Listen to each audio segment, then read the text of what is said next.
E aí, galerinha, professor Hilton Almeida, curso Metatextual. Vamos dar sequência aos nossos estudos relacionados à competência 2, tá? Lembrem-se de que a competência 2 envolve vários aspectos fundamentais para que você garanta essa tão sonhada nota 1000.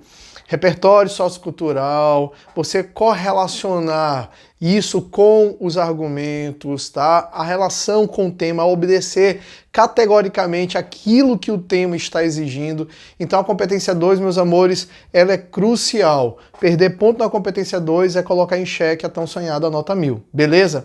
E hoje nós vamos tratar exatamente disso aqui, ó, ciência e tecnologia. Lembrando que é um eixo temático mas muito possível de ser abordado aí pelo Enem, pelos vestibulares, mais especificamente o Enem.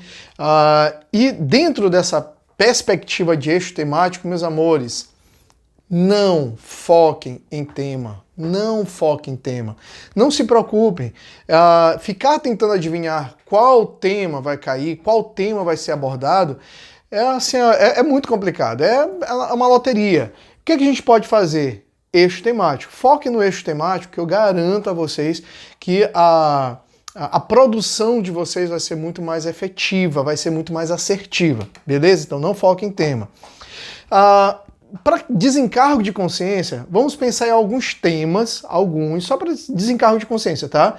Que podem ser abordados nesse eixo temático, ciência e tecnologia.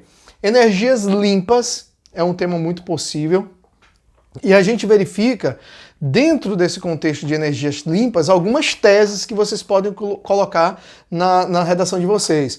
Elevados custos, alta tributação, burocracia. Pessoal, é muito burocrático solicitar energia limpa, a solar. Vamos pensar em eólica, a burocracia em relação à liberação ambiental é complicado, não é tão simples assim. Dependência de tecnologia, o Brasil depende tecnologicamente de outros países, há uma dependência ainda de combustíveis fósseis, o que leva à morosidade dessa transição, tá? Uma morosidade muito preocupante, porque os impactos ambientais são grandes. Falta de pressão popular pode ser uma outra tese bem interessante, ó. Falta de pressão popular, uma vez que a população precisa participar, precisa se envolver nas questões políticas. E aqui a gente tem algumas teses que facilmente a gente conseguiria comprovar. Como a gente está falando de repertório, um filme bem interessante, Perdido em Marte, que fala exatamente de um brotherzão lá, um astronauta, um cientista, que fica preso em Marte e ele usa exatamente energia solar para se manter vivo lá, tá? Bem interessante para vocês utilizarem. Outro tema que pode ser aplicado, que pode ser utilizado aí dentro desse eixo temático, ciência e tecnologia. Avanço da ciência na produção de vacinas. Meus amores, nunca antes na história do mundo, tá? Do mundo. Produziu-se vacina ou produziram-se vacinas em tempo recorde. Tá? Então a gente tem uma possibilidade e o Brasil está nessa briga. Tá? O Brasil está nessa disputa para desenvolver uma vacina especificamente em relação à Covid. E a gente verifica algumas teses. Primeiro, congelamento de verbas ainda é muito complicado. A gente verifica que há uma defasagem de recursos para o campo científico. Assim como energia solar, dependência tecnológica é também uma abordagem, é também uma preocupação, porque o Brasil depende de insumos. Observem aí a vacina em relação à Covid. Brasil e Inglaterra. Então, os insumos são ingleses, tá? Falha burocracia para busca de insumos. Falha na gestão municipal. Aqui é interessante porque quando a gente fala em falha na gestão municipal, especificamente a gente observa que muitos municípios, o governo federal manda verbas, o governo federal até manda verbas para os municípios, mas faltam seringas, falta algodão, falta mão de obra, faltam equipamentos que facilitem exatamente essa vacinação da população, tá? E um outro, a gente tem que colocar a responsabilidade também na população, que é a ignorância social. A ignorância social, por quê? Temos que verificar a ignorância pela irresponsabilidade de muitos pais não terem tempo de levar os filhos e tudo mais, estar trabalhando. A ignorância social de acharem que a vacina ela é prejudicial, que a vacina ela vai fazer mal, então isso é uma ignorância, está relacionado à ignorância. Ignorância social em relação também existe aí um grupo de movimento anti-vacina, tá? Que é para exatamente a população não vacinar. Então isso aqui, pessoal, vocês podem utilizar tranquilamente. Responsabilidade do Estado e responsabilidade da sociedade, tá? Filme, para isso a gente pode usar Oswaldo Cruz na Amazônia, muito massa, Revolta da Vacina, e que é um documentário que mistura esquetes teatrais e depoimentos de médicos, pesquisadores, historiadores, para apresentar a história da varíola, da vacina e da Revolta Popular de 1904. Conhecida como Revolta da Vacina, ocorrida no Rio de Janeiro, o material aborda questões sociais, políticas e culturais que envolveram a campanha de vacinação do governo de Rodrigues Alves.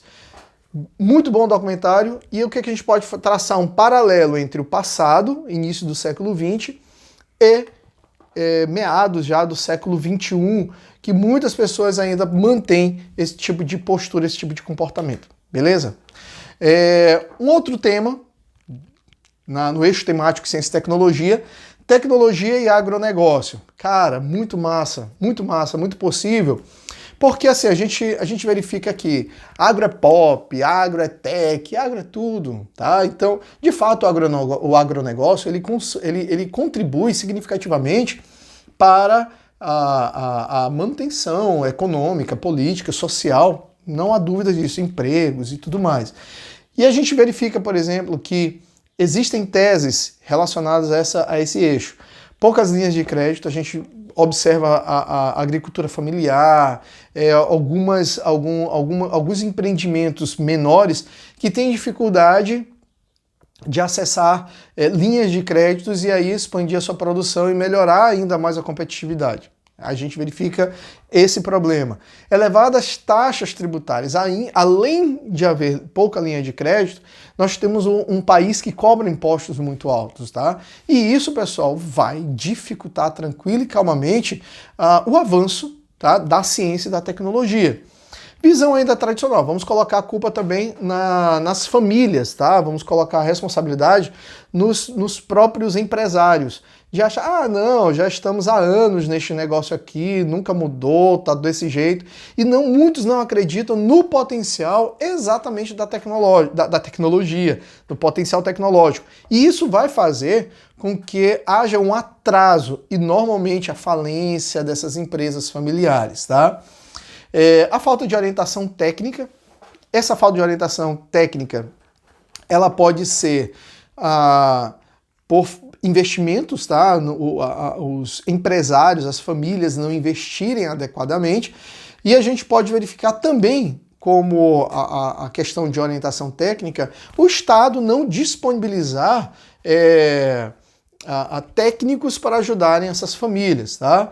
Precária cobertura de internet, mão de obra pouco qualificada. Então, quando a gente verifica, principalmente internet no campo, tá, pessoal? A internet é terrível.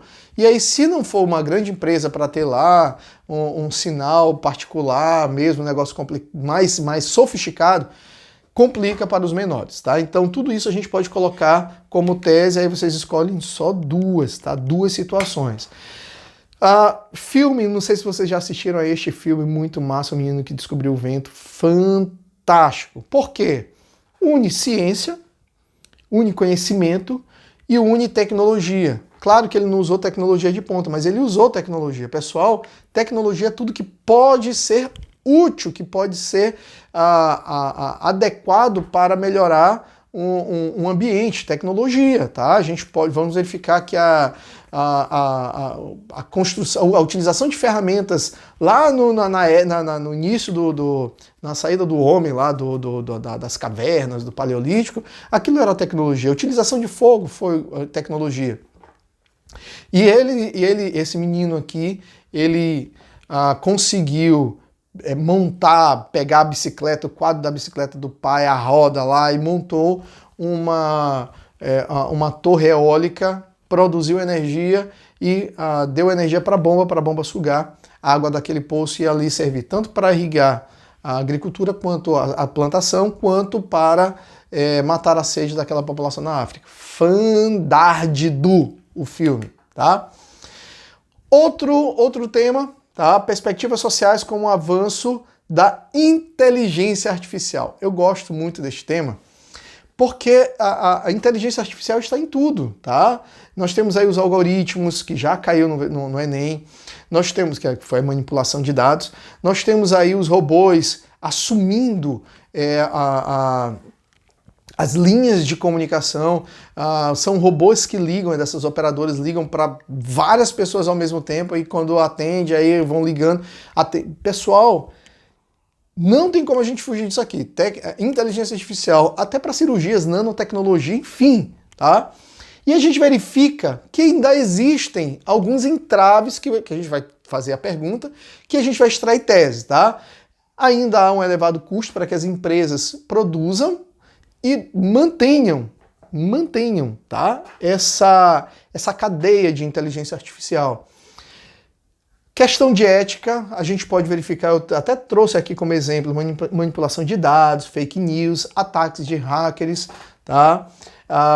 E aí entraria a questão de legislação, ter um acompanhamento aí do governo, do Estado. Poucos profissionais qualificados, é uma área muito ainda descoberta, que a gente poderia aí falar da dificuldade, da escassez de mão de obra. Falta de legislações para aplicações, a gente verifica, por exemplo, experimento com armas, que que tem sido feito, que tem sido testado por vários países, inclusive Coreia do Norte, Estados Unidos, Rússia, e de aviões não tripulados usando exatamente inteligência artificial. Despreparo da população. A gente precisa colocar também a possibilidade de a população não estar preparada para lidar, então acabam cedendo dados, fornecendo informações. Por exemplo, tem um aplicativo FaceApp, que, meus amores, já houve pessoas falando que existe um sistema aí de invadir, de acessar as informações das pessoas, porque elas dão liberdade. Então, assim, ter a desconfiança não é tão simples, essa parte da população não é tão simples. Recebe você precisa repassar para não sei o que, para ganhar alguma coisa. Pô, normalmente são vírus aí e que vão acessar os nossos dados. Filme para isso, inteligência artificial, não teria outro para sugerir a vocês. Matrix, tá? Em que Neo descobre que vive numa realidade artificial dominada exatamente pelas máquinas que foram agraciadas com a inteligência artificial, elas passam a dominar o mundo. Muito massa, tá? Educação à distância, a gente já falou até sobre isso aqui no tema educação, e ele entra como ciência e tecnologia. Por quê? Porque nós vamos ter, pessoal, ainda instituições, escolas, universidades que não estão investindo em tecnologia para a produção científica. E a educação é ciência, tá? É ciência. Então, poucos investimentos, e esses poucos investimentos, eles podem ser derivados de não quererem, tá? Não quero investir nisso aí, bobagem, estamos há tantos anos fazendo a mesma coisa. E a gente pode verificar também os poucos investimentos pelos altos custos, tá? Que não é barato. Plataforma, provedores, internet, tá? É caro. E nós temos também o lado individual, tá? A parte de empresas, mas também nós temos a parte do indivíduo, do cidadão em si. Muitos não dominam plataforma. Eu não vou acessar a aula do metatextual lá no Google Meet porque eu não consigo baixar, não consigo acessar. Não vou. Tá? Eu não tenho internet. E é uma verdade, tá, pessoal? 50% da população, 50% não, um quarto da população, tá? Um quarto da população brasileira vive com menos de um salário mínimo. Vive com menos de R$400, tá? Então, isso é IBGE. E aí vocês podem... Como que essas pessoas vão ter internet, tá? Custo com equipamentos, ter um smartphone. Smartphone é caro, não é barato. E aí, isso traz como uma problemática para essa educação à distância. Network Society, que é um documentário produzido exatamente pela Ericsson, tá?